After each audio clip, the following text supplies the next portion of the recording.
the classification of this material, whether it's classified or how it's classified.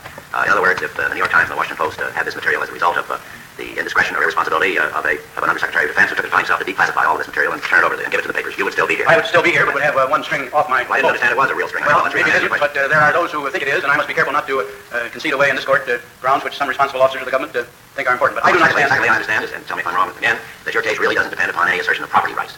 By analogy to the copyright law, your case would be the same if the New York Times had acquired this information by sending one of its employees in to steal it, as it would if it had been presented to the New York Times on a silver platter. Yes, Mr. Justice, but I don't think that literary property is wholly irrelevant here. But my case does not depend upon it. Your case depends upon the claim, as I understand it, that the disclosure of this information would result in an immediate grave threat to the security of the United States of America, however it was acquired and however it's classified. Yes, Mr. Justice, but I think that the fact that it was obviously acquired improperly is not irrelevant in the consideration of that question. As I understand, you are not claiming that you're entitled to an injunction simply or solely because this is classified material. No. Nor do I understand it that you're claiming that you're entitled to an injunction because it was stolen from you, that it's your property. You're claiming rather and basically that whether or not it's classified or however it's classified and however it was acquired by these newspapers, the public disclosure of this material would pose a grave and immediate danger to the security of the United States of America, period. Yes, no, isn't that correct? Yes. So declassification-001 doesn't have much to do with the basic issue, does it?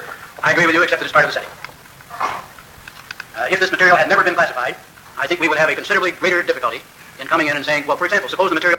See, what's going on here is that Stewart is attempting to nail down precisely what the government's contention is. What is it that justifies an injunction against publication, a prior restraint?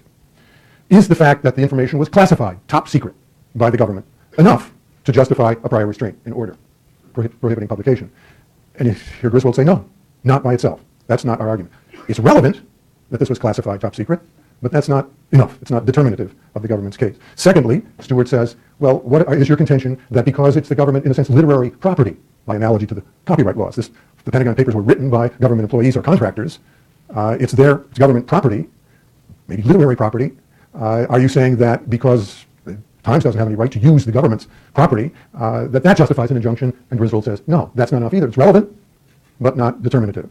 And finally, what about the fact that the papers were improperly acquired by the Times? The Times had no right to have these classified papers. Somebody obviously is guilty of wrongdoing in getting the papers into the hands of the New York Times. They were stolen, in effect, from the government. Does that justify an injunction against publication? You're dealing in stolen government property here.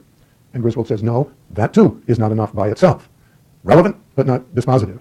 And now they're getting into a discussion of, well then, what is the standard for deciding when a prior restraint can be granted? Remember that in Neer versus Minnesota, the court said that prior restraints are highly suspect, only available in exceptional cases. But Chief Justice Hughes, in his opinion in Neer, did not lay down a standard or a test that could be used in the Pentagon Papers case as a precedent for deciding when the government is entitled to a prior restraint. So they're talking about, well, it's got to be grave harm, immediate harm, and so on. So let's see if we can pick up from there. Suppose the material had been included in a public speech made by the President of the United States. Well, it would be in the public domain already. All right, but we come in and say, you can't print this because it will greatly affect the security of the United States. I think we would plainly be out. A very shaky case on the facts, and that's... Or suppose it had been...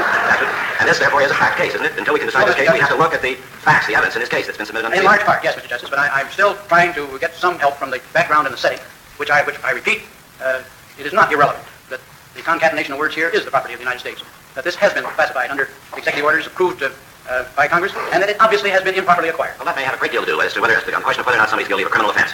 But I submit it has very little to do with the basic First Amendment issue before this court in this case. All right, Mr. Justice, I repeat, unless we can show that this will have grave, and I think I would like to amend it. I know the court's order has said immediate, but I think it really ought to be irreparable harm to the security. And my own thought would be that in the present lawless state of the world, considering negotiations in the Middle East, considering the SALT talks now going on, and it's perhaps not inappropriate to remember that SALT is strategic arms limitation talks, the consequences of which obviously have, in all likelihood, not the prevention of a nuclear attack tomorrow, maybe not next week.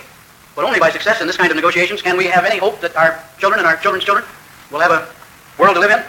I suggest that when it is found by the district court that the publication of the documents in the LARD may interfere with the ability of the Department of State in the conduct of delicate negotiations now in process or contemplated for the future, that should be enough by itself. That was basically the tenor of Griswold's argument. Notice a couple of things about what he's talking about in the standard. He quarrels with the notion that the harm that would befall the country if the papers were published must be immediate, and said that he would suggest that the damage, the harm, only be irreparable. It doesn't have to be immediate. He's saying, it may not happen tonight or this week, but it will happen eventually, and if the harm is irreparable, that ought to be enough for the government to get an injunction.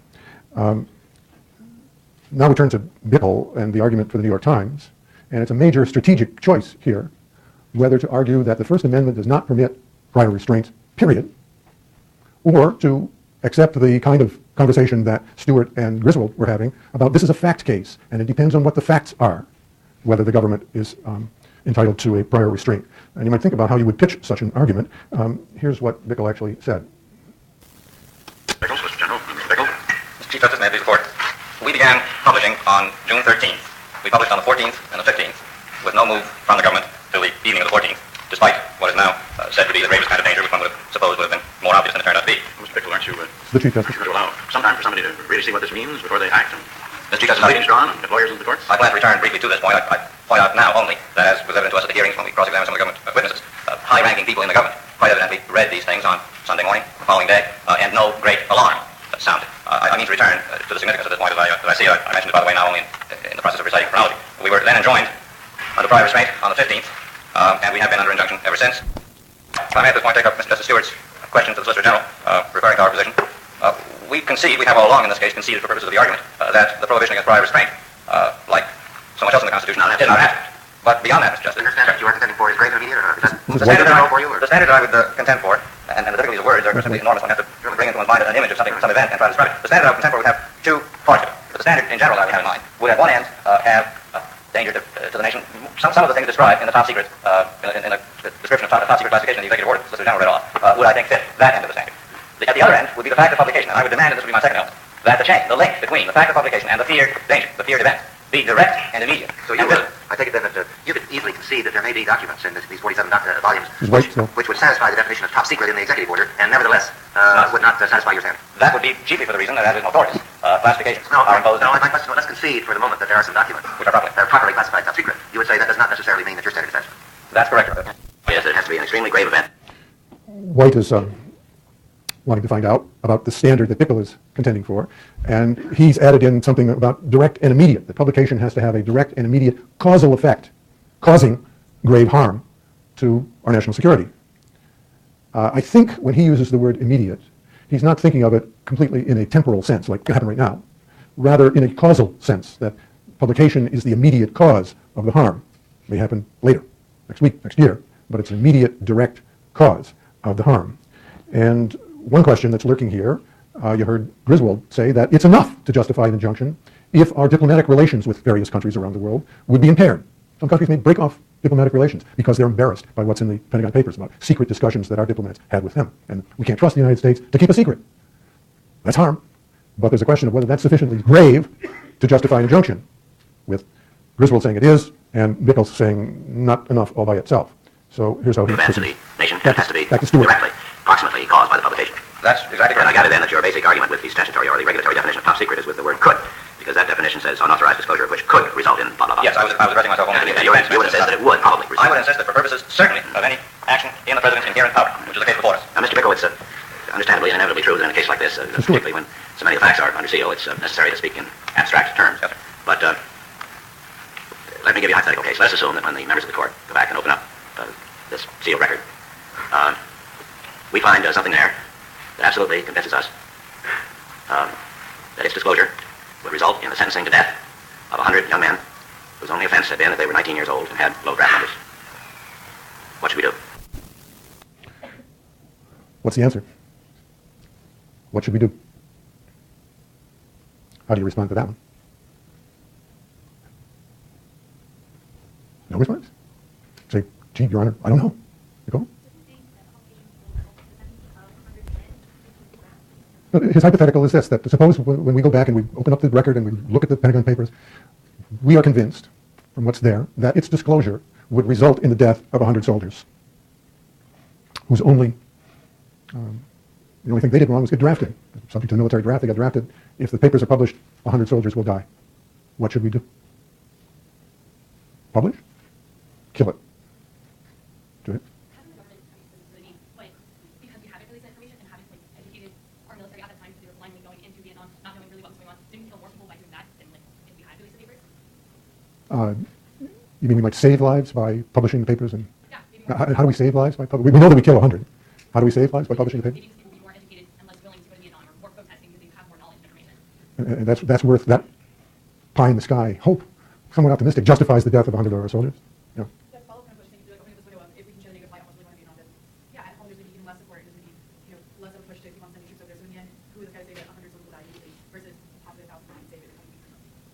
So your response to Justice Stewart's question is the papers must be published. This is a risk that the First Amendment requires that we take. Everybody agree with that? Ruby? What hypothetical case would never happen? Like, it's impossible for that to actually happen. I mean, if that was the case, yes, the government should issue an injunction. But for this case specifically, that would not happen. That is the fact-based case.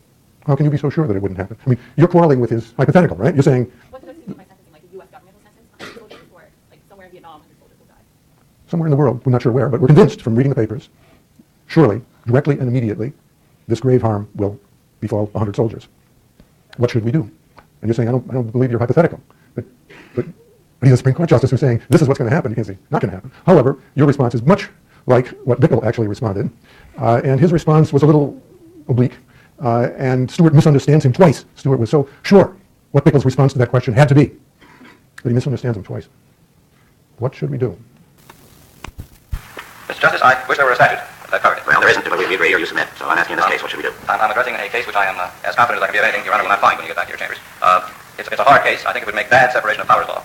But it's almost impossible to resist the inclination not to let that information be published, of course. As you know, as I'm sure you do know, the concern that this court has term after term with people who have been convicted and sentenced to death, convicted of extremely serious crimes. You know, in capital cases, and I'm posing you a case where the disclosure of something in these files will result in the death of people who You're posing me nothing. a case, of course, Justice, in which that element of my attempted definition, which refers to the chain of causation. I suppose in the great big global picture, this is no, No, this is not a national threat. There's at least 25 Americans killed in Vietnam every week these days. No, sir, but I meant it's a case in which the chain of causation between the act of publication and the period of event of death of these 100 young men is obvious, direct, immediate. That's what I'm assuming in my hypothetical case. I can only say to that it is a case in which, in the absence of a statute, I suppose, most of us would say... You would say the Constitution requires that it be published, and that these men die. No, I'm afraid I have. I'm afraid the inclinations of humanity overcome the somewhat more abstract devotion to the First Amendment in a case of that sort. I would wish that Congress took a look to the seldom used and at the seldom used and not very good shape espionage acts and clean them up some so that we could have statutes that are clearly applicable within vagueness rules and whatnot, and so that we don't have to rely on presidential power. But the burden of the question is, do I assume that the event has to be of cosmic nature? Well, no, sir. The examples given by Chief Justice himself are not. A troop ship is in a sense that 100 men, or the location of a platoon is in a sense that 100 men. I don't assume that. I do honestly think that hard case would make very bad separation of powers law. Professor Bickel, let me alter the illustration a little bit, the hypothetical. Suppose the information was sufficient. The judges could be satisfied that the disclosure of a link, the identity of a person engaged in delicate negotiations having to do with the possible release of prisoners of war. The disclosure of this would delay the release of those prisoners for a substantial period of time. Now, I'm posing that so that it is not immediate. Is that, or is that not, in your view, a matter that should stop the publication and therefore avoid the delay in the release of the prisoners? Chief Justice, on that question, which is, of course, a good deal nearer to what's brooded about anyway in the record of this case, I can only say that unless, which I can't imagine can be possible, the link of causation is made direct and immediate, even though the event might be somewhat distant. But unless it can be demonstrated that it is really true, if you publish this, that will happen, or there's a high probability, rather than, as is typical of those events, there are 17 causes feeding into them. 3 of those, or any one of those, other than the publication, is entirely capable of being the single effective cause. And the real argument is, well, you add publication to that, and it makes it a little more difficult. I think, Mr. Chief Justice, that is a risk that the First Amendment signifies that this society is willing to take. That is part of the risk of freedom that I would certainly take. I get a feeling from what you have said, although you haven't addressed yourself directly to it, that you do not weigh heavily, or I think the courts should weigh heavily, the impairment of sources of information, either diplomatic or military intelligence sources. Now, Mr. Chief Justice, well, I get the impression that you wouldn't consider that enough to warrant an injunction. in the circumstances of this case, Mr. Chief Justice, I think I'm perfectly clear in my mind that the President, without statutory authority, no statutory basis, goes into court, asks an injunction on that basis, that if young Sam Sheehan do come to be swearing means anything he does not get. Well, then, Now, whether under a statute, we don't face it in this case, and I really don't know. I'd have to face that if I saw it. If I saw the statute, if I saw how definite it was. The statute makes a difference because the First Amendment provides it. Congress Congress will make no law breaching freedom of the press. Well, you could read that to mean Congress